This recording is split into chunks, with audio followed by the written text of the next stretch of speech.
Depois de algum tempo jogando alguns limões pro alto, desse jeito, igual você tá vendo aí nesse vídeo, eu acabei descobrindo um negócio meio absurdo, que o meu cérebro tava aumentando. E apesar das aspas, eu não tô falando isso de um jeito tão figurado assim, porque eu descobri que a estrutura do meu cérebro tava literalmente mudando de forma por causa dessa atividade. E o mais louco talvez é que quando eu comecei a praticar malabarismo, com as frutas aqui da minha casa, eu não fazia a menor ideia de nada disso que eu vou te contar nesse vídeo. Puxa a vinheta. Eu sempre tive uma certa curiosidade com malabarismo, sabe? Não aquela vontade ativa de aprender, mas sabe aquelas habilidades que você olha e pensa, pô, mano, isso aqui é da hora, isso é legal. Só uma curiosidade passiva mesmo. Até que em uma semana completamente vazia da minha vida, onde eu não tinha nada muito específico pra fazer, o YouTube me recomendou esse vídeo aqui do grande argentino brasileiro André Young, onde ele fazia uma espécie de speedrun de aprender malabarismo. Faz um tempo que eu vi esse vídeo já, mas eu lembro de ter assistido na época e pensado, pô, eu vou tentar também. E assim como muita gente, inclusive o André nesse vídeo dele, eu achava que o malabarismo era uma habilidade divertida, claro, porém totalmente inútil. Uma daquelas coisinhas legais de saber pra impressionar a galerinha nas festinhas, mas que não servem pra absolutamente nada além disso. Mesmo assim eu decidi tentar. Então eu peguei alguns limões da fruteira da cozinha e comecei. Eu segui um tutorial. Primeiro com um só, jogando de uma mão pra outra. Depois, quando isso ficar fácil, aumenta pra 2 e assim sucessivamente. Na base da tentativa e erro. Mas muito erro mesmo, tá? Chegou num ponto que a minha lombar já tava quase despedaçando de tanto agachar pra pegar a bolinha. O limão, no caso. E mesmo assim eu continuei tentando porque, diferente do que eu imaginava, não era frustrante, sabe? Cada tentativa durava poucos segundos, mas de vez em quando, do nada, saiu uma sequência um pouco maior, 2 lançamentos certos, depois 3, às vezes 4. E essa sensação de progresso, mesmo que mínima, era extremamente recompensadora. E quando eu menos percebi, no decorrer da semana, eu já tava fazendo uma sequência dessas com tranquilidade. Enfim, tinha sido muito legal aprender essa habilidade nova, mas sinceramente tinha parado por aí. Até que teve um dia em que eu, navegando pela interwebs, me deparei por acaso com um estudo dizendo que o malabarismo era na verdade um baita exercício cerebral. Na hora eu lembro de ter achado até um pouco tendencioso, porque a manchete era uma daquelas tipo,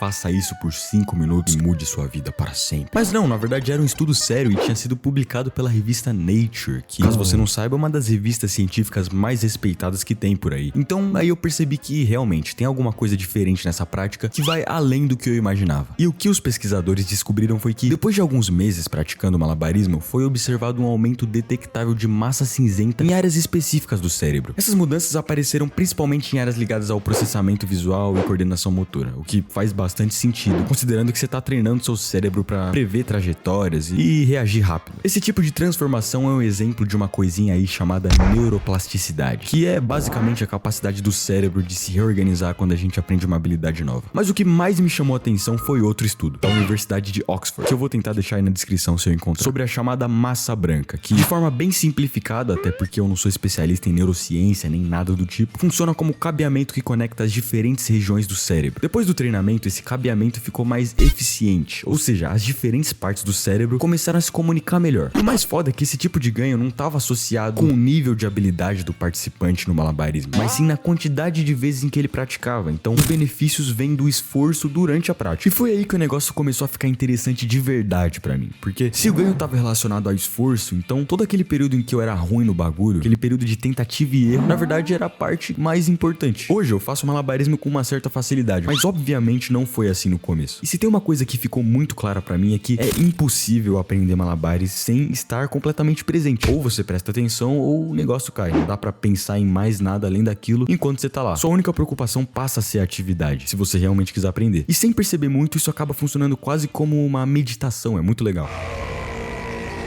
Eu sinto que quando eu era criança era muito mais fácil ser ruim em alguma coisa, sabe? Todo dia eu tava aprendendo algo novo, então a sensação de não saber era comum, não me incomodava, fazia parte. O problema é que isso tende a desaparecer conforme você vai crescendo, e a gente passa a querer tentar algo novo já sendo pelo menos razoável, já quer pular direto pra parte que começa a ficar bom. E eu acho que se você não para por alguns minutos pra refletir sobre isso, acaba repetindo esse comportamento que geralmente leva à estagnação mesmo, não tem jeito, é natural. Você fica preso no que já domina porque tem medo de parecer bobo, ou tem preguiça, sei lá. E o perigo de ficar só no que você já domina é que, sem perceber, você vai fechando as portas pra várias coisas legais, mano. E eu confesso que essa frase foi meio coach. Na verdade, esse vídeo inteiro é meio coach. Mas é real, a gente começa a se definir só pelo que faz bem e qualquer coisa que ameace esse ego, essa imagem, né, de pessoa competente, a gente acaba descartando. Só que cientificamente falando, como podemos ver, conforto não é tão bom pro nosso cérebro, né? Então a zona de conforto é o lugar onde a neuroplasticidade começa a enfraquecer. Se você só repete o que você já sabe, você basicamente deixa sua máquina aqui pegar poeira, não tem pra onde fugir. Talvez a solução pra isso não esteja em virar um mestre em tudo que você começa, mas sim em resgatar aquela humildade de criança, sabe? De aceitar o processo, de entender que, pô, eu não sou bom nisso, mas eu vou tentar, eu vou fazer mesmo assim, vou começar, tá ligado? No malabarismo isso é muito visual, porque quando o limão cai no chão, é uma prova física de que você tá tentando. Porque se o limão não tá caindo, então você não tá aprendendo nada novo, você só tá performando. E significa que talvez esteja na hora de adicionar mais um, mesmo que não dê certo. Porque é exatamente isso que aqueles estudos mostram. É justamente nessa fase em que tudo sai torto que o cérebro tá trabalhando mais. Não quando você já domina a parada, mas quando você tá ainda no caminho, no processo. No fim das contas, o malabarismo deixou de ser só uma habilidade inútil pra mim e virou um lembrete bem prático de que aprender qualquer coisa difícil ainda é um dos melhores jeitos de tirar o cérebro do modo piloto automático. Eu sou completamente casual no negócio. Meu ponto é justamente que você não precisa ser um profissional pra obter os benefícios, você só precisa ter a coragem de ser ruim. Então se você tiver uns limões na sua casa dando sopa, eu te aconselharia a tentar. Por que não? No pior dos casos você vai continuar sendo ruim, mas agora com o cérebro um pouco mais avantajado. Ai, provavelmente você vai estragar algumas frutas aí da sua mãe, sei lá. Mas eu ainda acho que vale a pena. Espero que vocês tenham gostado e até mais.